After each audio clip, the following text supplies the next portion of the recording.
तक हम पिछली वीडियो में पढ़ चुके थे इम्परेटिव का डायरेक्ट से इनडायरेक्ट बनाना, पक्का ना? आज पढ़ेंगे हम नरेशन ऑफ लेटर्स, ठीक है? लेटर्स को बेटे हम शॉर्ट फॉर्म में लेट्स भी लिख देते हैं। क्या लिख देते हैं? लेट्स। क्या लिख सकते हैं इसे? लेट्स। हम इसे शॉर्ट फॉर्म में लेट्स भी लिख सकते हैं, पक्का ना? Yes sir. तो देखेंगे इसका नरेशन।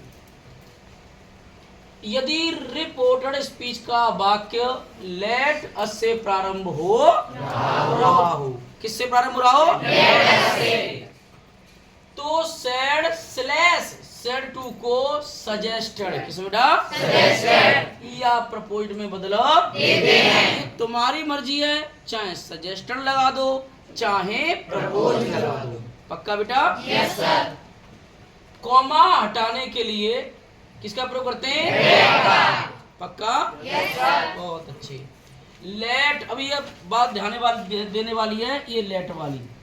बोलो लेट के स्थान पर क्या लिखेंगे? चाहे वी लिख दो चाहे दे लिख दो। तथा अस, बोलो अस के स्थान पर क्या लिख दो?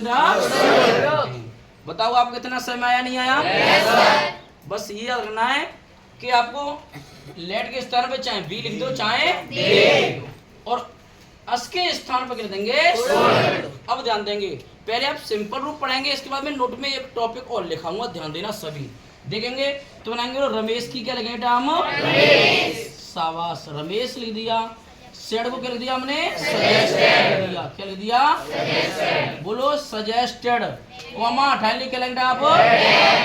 बताओ इतना समय आ गया? लेट के स्थान पे क्या लिखूं? बी। शाबाश बेटे। अस के स्थान पे क्या लिखेंगे? शुड। अब क्या लिखेंगे? Help the poor. बोलो बेटा, हेल्प दी पुअर, करेक्ट। बेटे मैंने बोला था यहाँ पर हम सजेस्टेड भी लिख सकते हैं। क्या लिख सकते हैं? देखो एक बात याद रखेंगे, ये वाला रूल आपको विद्यालय में भी पढ़ाया जाएगा, बाकी टीचर भी पढ़ा देंगे, लेकिन जो मैं एक रूल आपको बताना जा रहा हूँ जो एनसीईआरटी में भी मतलब फॉलो है, और उसे हम कंपटीशन में भी है, जो कंपटीशन ने जनरेट किया है। काफी दिन हो गए लेकिन वो रूल बहुत कम बच्चों को पता होता है। समझ आ रहा नहीं आ रहा? तो देखिए हम इस वाक्य को एक तरह से और बना सकते हैं। बोलो रमेश की क्या लिखेंगे आप? रमेश। इतना समझ आ रहा है? यहाँ क्या लिखेंगे आप? सजेस्टेड। क्या लिखेंगे? सजेस्टेड। बोलो सजेस्टेड हो गया। सजेस्टेड लिखने के बाद इसे हटा दो इतने को, हेल्पिंग दी पुअर। क्या कर सकते हैं आप? बोलो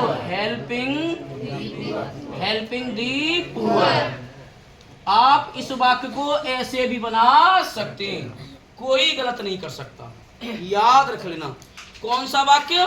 सजेस्टेड लिखने के बाद आप दैट भी शुड हटा के हेल्प में मेन वर्ब में बेटे आप आईएनजी जोड़ सकते हो। बोलो चलो बेटे क्या जोड़ सकते हैं? आईएनजी बेटा जोड़ सकते हैं। ये वाला समझ में आ गया ना? गया? समझ में आ गया सभी के? पक्का? आप इस वाले को ध्यान में रखेंगे, ठीक है? इस वाले को आप बोर्ड में बनाना और इस वाले को आप ध्यान में रखना, इसको पक्का रखना है, पक्का ना? क्या सजेस्टेड लिखने के बाद आप दैट बी शुड हटा दो और मेन वर्ब में आप कर दो आईएनजी जोड़ दो। आईएनजी फॉर्म को बोलते हैं हम जेरेंड फॉर्म। क्या बोलते हैं? और आया ना मैंने आपको?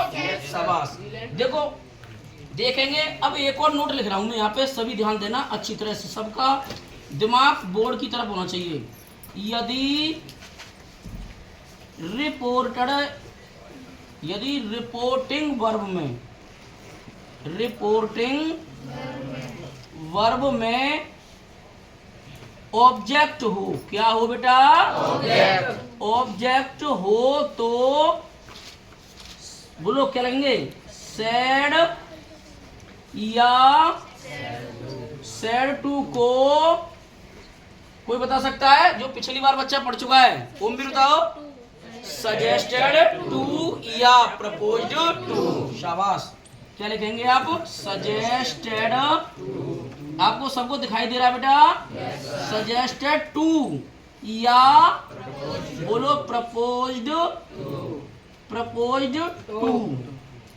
में लिख देते हैं या में बदल देते हैं। ये आप टॉपिक याद रखेंगे, ये वाले को। इतना टॉपिक आपको समझ में आ गया ना? आ गया बेटा? इतना आ रहा है ना सबके समझ में? बदल देते हैं, ये वाला ध्यान देंगे। यदि रिपोर्टिंग वर्ब में, रिपोर्टिंग वर्ब क्या होती है? ये वाली, बोलो ना। ये वाली रिपोर्टिंग वर्ब ही तो है ना।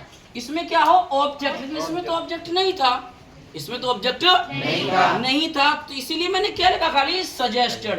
अब क्या कारण है कि हम टू लिखेंगे? क्योंकि सजेस्टेड और प्रपोज्ड दो ऐसी वर्ब हैं जिसके साथ टू आता है। क्या आता है? टू आता है। 110% आता कब है? जब उसके बाद क्या होता है? कोई ऑब्जेक्ट। क्या होता है? ऑब्जेक्ट। पक्का ना? ऐसे मैंने आपको इंटेरोगेटिव में पढ़ाया था। क्या पढ़ाया था? इंटेरोगेटिव में अगर ऑब्जेक्ट होता है तो इंक्वायर्ड ऑफ लगाएंगे, और ऑब्जेक्ट नहीं है तो खाली इंक्वायर्ड। बोलो पक्का?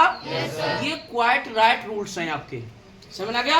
रटना नहीं है, केवल आपको समझना है। आ रहा? समझ नहीं आ रहा? देखेंगे यहाँ वाक्य पर बेटा। बोलो मधु said to Kartik. Madhu said to Kartik comma inverted commas let us solve SOLVE solve this question। let us solve this। बेटे इसका मतलब लगता है let us का आओ इस प्रश्न को हल करें। लेट्स का अर्थ क्या होता है? आओ इस प्रश्न को हल करें। देखो मैं आपसे एक क्वेश्चन कर रहा हूँ, आओ खेलें। बोलो आओ खेलेंगे। सुनाओ लेट अस प्ले। आओ नाचें, डांस। बोलो ना। आओ गरीबों की मदद करें, let us help the poor. कर लेंगे ना? विशेष ध्यान देना है। पक्का रहा ना? अब इसे बनाएंगे तो बोलो मधु की क्या लिखा आपने? मधु। पक्का आ रहा है सही में?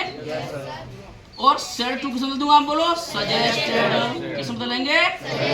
बोलो सजेस्टेड। बोलो सजेस्टेड बाद क्या है? ऑब्जेक्ट लेंगे टू कार्तिक। अगर आपने यहाँ पर टू नहीं लिखा तो आपका वाक्य रॉन्ग है, गलत है। पक्का ना? विशेष ध्यान देना है, रटना नहीं है, केवल क्या करना है? समझना है। आ रहा? समझा? टू कार्तिक कॉमा हटाने किससे करोगे? लेट का। बेटा बोलो लेट के स्थान पे क्या लोगे आप? बी लिख। चलो हम तो दे लिखेंगे इस बार। क्या लिखेंगे? दे। चाहे दे लिख दो चाहे बी लिख दो, ठीक है। अब अस के स्थान पे क्या लिखेंगे? सोल्व लिखेंगे। बेटा क्या लिख दिया हमने? सॉल्व की क्या लिखेंगे आप? सॉल्व लिखेंगे। जिसको किसमें लेंगे? दैट में। बोलो दैट क्वेश्चन। अब बताओ सही में आ गया कि नहीं आया? अगर यहाँ पे मैं सजेस्टेड न लिखूं, प्रपोज लिखूं तो भी क्या है? सही है। बोलो ना। या आईएनजी फॉर्म से बनाए। किससे बनाए बेटा? आईएनजी फॉर्म सुनाओ। बोलो Madhu suggested to Kartik solving that question. बोलो पक्का? समय आ गया सभी के? अगर समय ना आए आप एक बार नहीं 10 बार पूछो, क्योंकि आप यहाँ क्या करने आए हो? पढ़ने आए हो, न कि समय बर्बाद करने। पक्का ना? टाइम की महत्वता को समझो। पक्का?